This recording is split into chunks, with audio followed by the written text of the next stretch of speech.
Hello everyone, welcome to UN College Digital Class.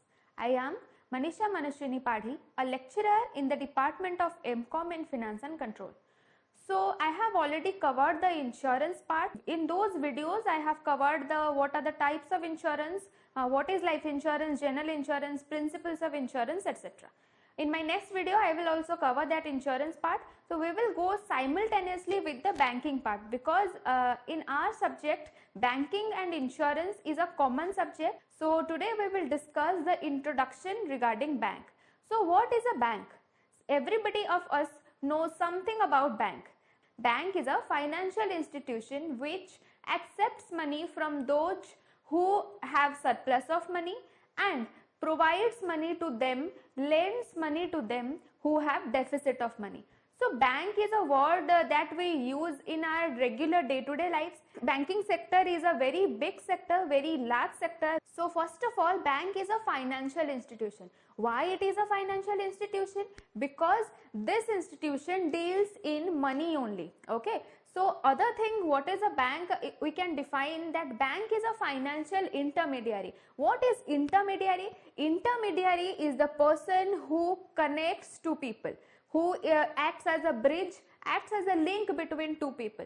So why bank is called as financial intermediary? Because bank connects the borrowers of money and the lenders of money. The people who have excess of money with them, who have surplus of money with them, deposit their excess amount of money with the bank, and the people who are in need of money, who have deficit of money, collect loan from banks. That is why bank is known as a financial intermediary. So let's start with today's video lecture.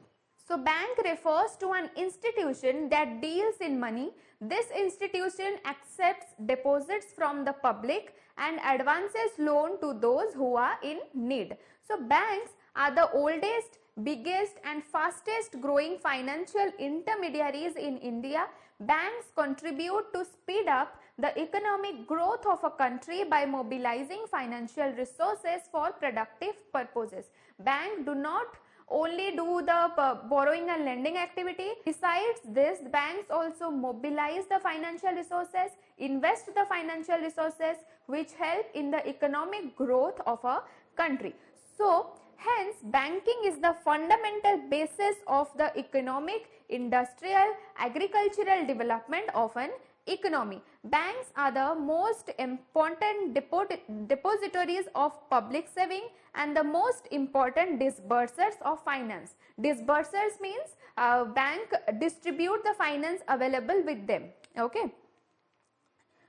So therefore, bank collects money from those who have surplus of money and lends money to those who require it. So these things I have already discussed.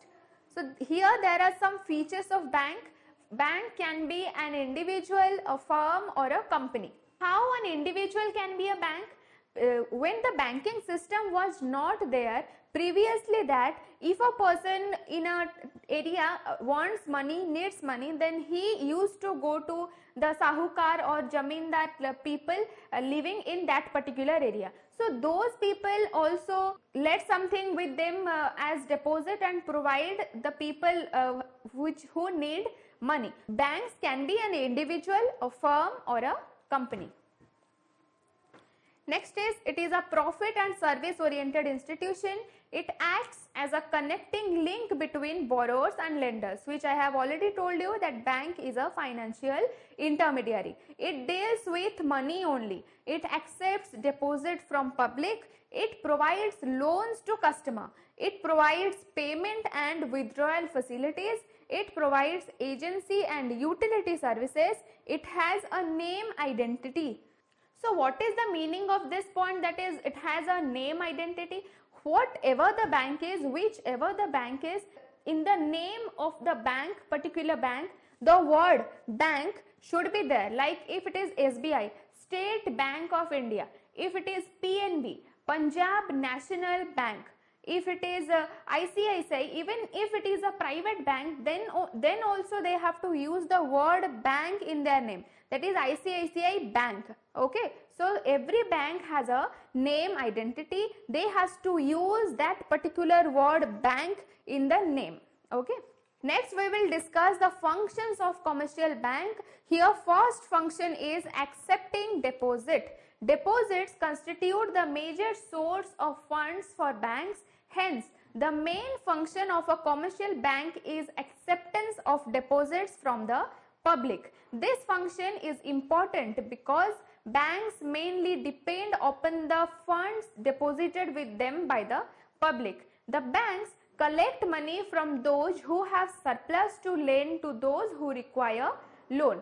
So this point says that bank collects money from the people who have surplus of funds, and bank lends money to those people who have requirement of funds. The deposits must be in the form of money and not of other asset. People can deposit money in either of the following types of account. There are 4 types of account basically: fixed deposit account, savings account, current account and recurring deposit account. So what is fixed deposit account? As the name suggests, fixed deposit is for a specific period, specific fixed period. That can be 1 year, 2 year, 3 year or 4 year. Okay. So in this type of accounts, the person who wants to deposit will deposit a huge amount of money, accumulated amount of money, 1 lakh, 2 lakh, 3 lakh, etc. in the bank for a specified period.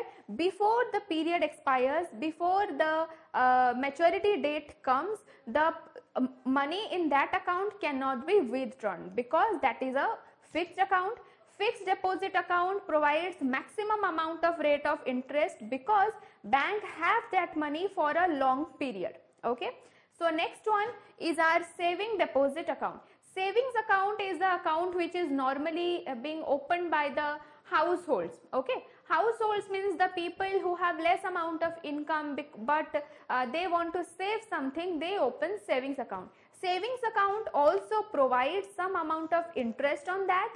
That depends upon the age of the customer. If that particular customer is a normal teenager or an adult or senior citizen, according to their age, the rate varies, rate of interest varies. But fixed deposit holders get more interest as compared to the savings account holders.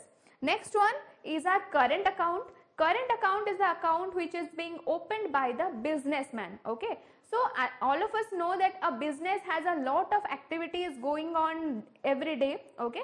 So in order to get the funds in a safe custody, the business persons open current account in the bank.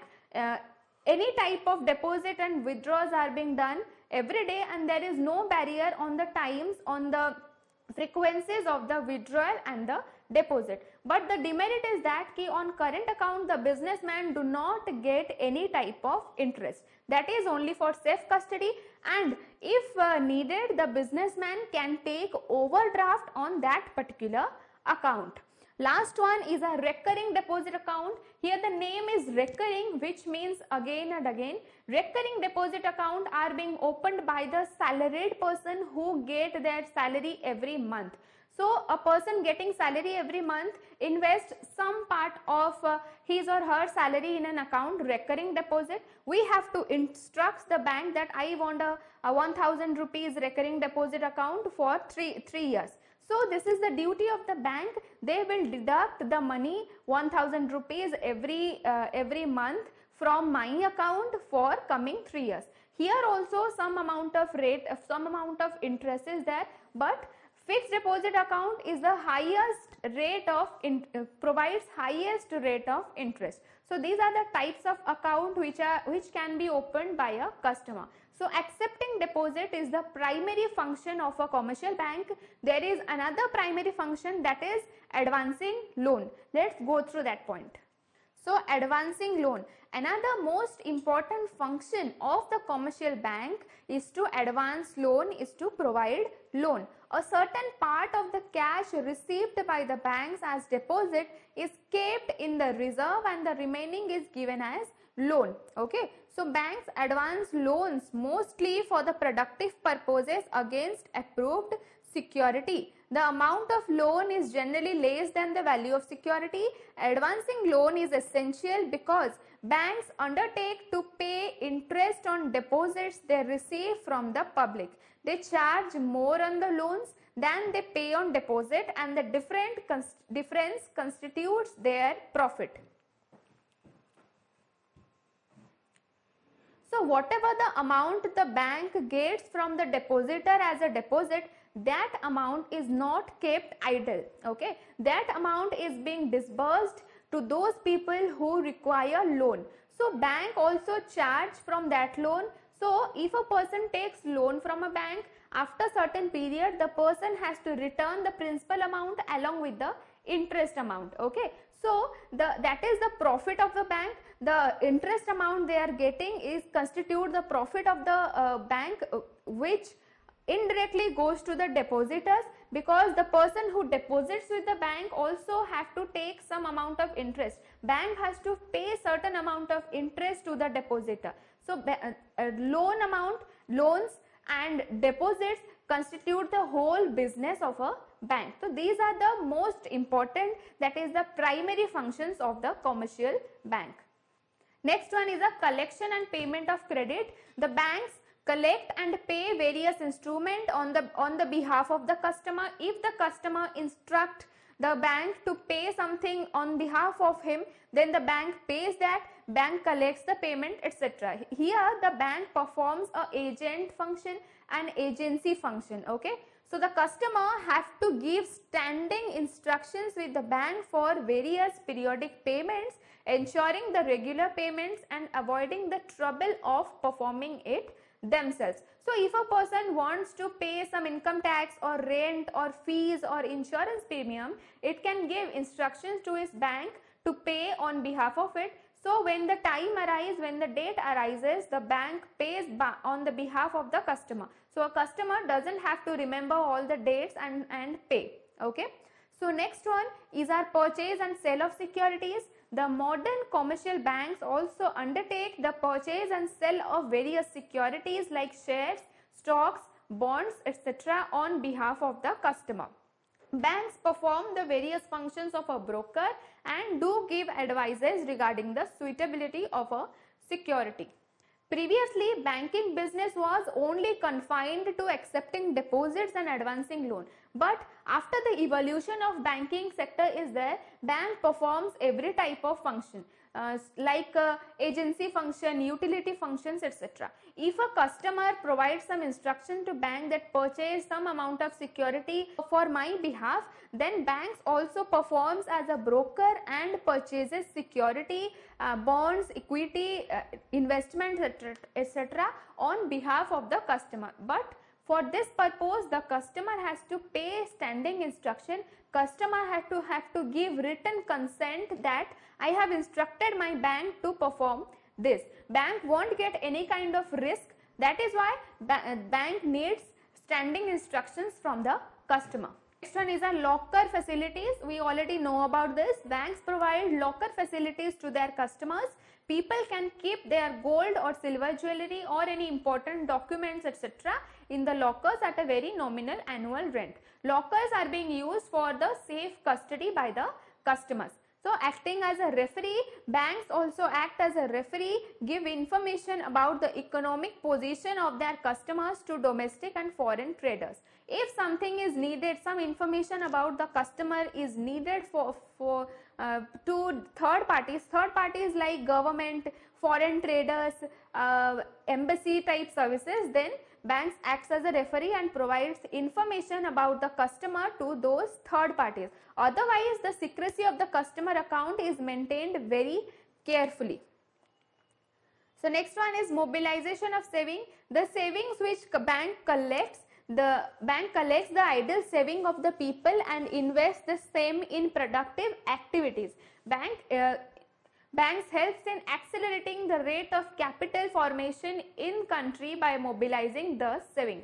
Bank mobilizes the saving. It means whatever amount is deposited with the bank, whatever the profit the bank gets, that bank does not keep that idle. Bank invests that amount with some development projects, capital formation, etc., in government projects, etc. Because of that, the savings amount gets mobilized, the bank get more amount of profit, more capital will be formed, and economic growth will be done. Next one is debit card and credit card. All of us know about this. Automatic teller machine have revolutionized the banking activities in the country in the last few years. Okay, so bankers have introduced ATMs to assist their customer. So nowadays the customers don't have to wait for depositing money or withdraw money. They can use their debit cards at any ATM at any time to withdraw and deposit their money. Next one is a credit card. So bankers have introduced credit card in India among their customer. So what is credit card? Credit card is a plastic money which acts as an instrument of credit. Okay. So if a person has credit card, then he don't have to keep some paper currency with them. So the credit card holders need not carry cash in their pockets. The card holder may purchase goods from many authorized dealers by using the credit card.